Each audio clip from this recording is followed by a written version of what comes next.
Ladies and gentlemen, allow me to introduce Padre Florentino from Jose Rizal's Noli Me Tangere. I chose him for his profound impact on the narrative and his role as a moral compass to a society grappling with oppression. Padre Florentino, a priest of wisdom and compassion, becomes a beacon of hope and a symbol of positive change in a tumultuous period of Philippine history. Padre Florentino's ultimate goal is to inspire, reform, and advocate for justice. He embodies the aspiration for a better society free from the choice of corruption and social inequality. His character represents the potential to positive transformation and a vision of a more just and equitable future for the Filipino people.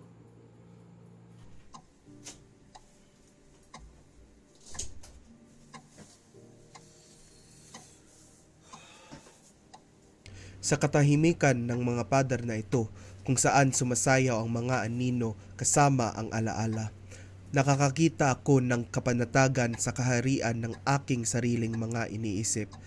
Ang panahon parang walang humpay na ilog, umaagos dala ang mga buntong hininga ng nakaraan. Ako'y isang simpleng alagad ng Diyos nang lalakbay sa agos ng ating kalupaan. Ang mga kamay na ito, binayo ng unos ng buhay, ay nagdala ng sagradong kalis at ng pluma na sumulat ng mga pagsisi ng mga pusong nababalisa. Gaano kabigat ang pasanin ng paggabay sa iba kung ang aking sariling landas ay nababalot ng kawalan ng katiyakan.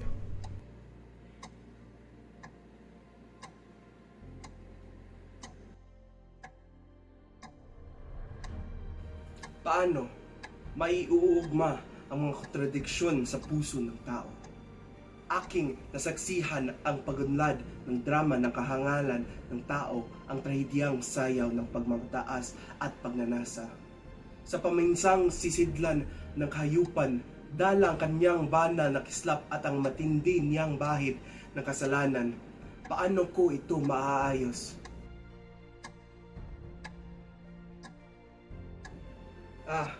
Ang komplikadong tela ng buhay. Gaano ka magulo ang pagmamanong-manong ito ng pag-ibig at pangungulila.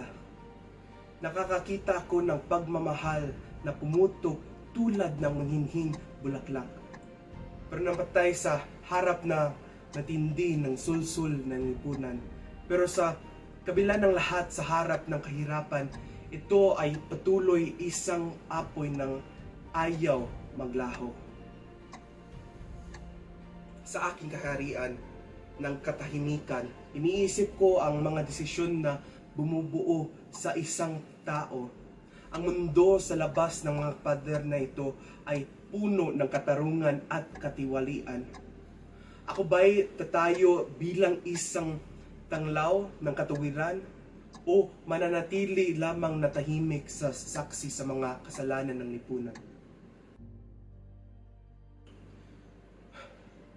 Hindi ako magiging isang simpleng manonood sa entablado ng buhay. Sa paglipas ng panahon, ako si Padre Florentino ay tataas ang aking tinig laban sa agos ng kawalan ng katarungan.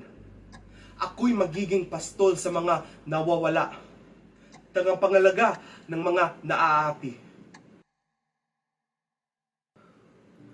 Naway, patnubayan ako ng Panginoon habang tinatahak ko ang landas na ito, sapagkat sa katahimikan ng sagradong silong na ito, hindi ko lamang natagpuan ang kapabayaan, kundi pati na rin ang pagtawag na maging lakas ng pagbabago sa isang daigdig na uhaw sa kaligtasan.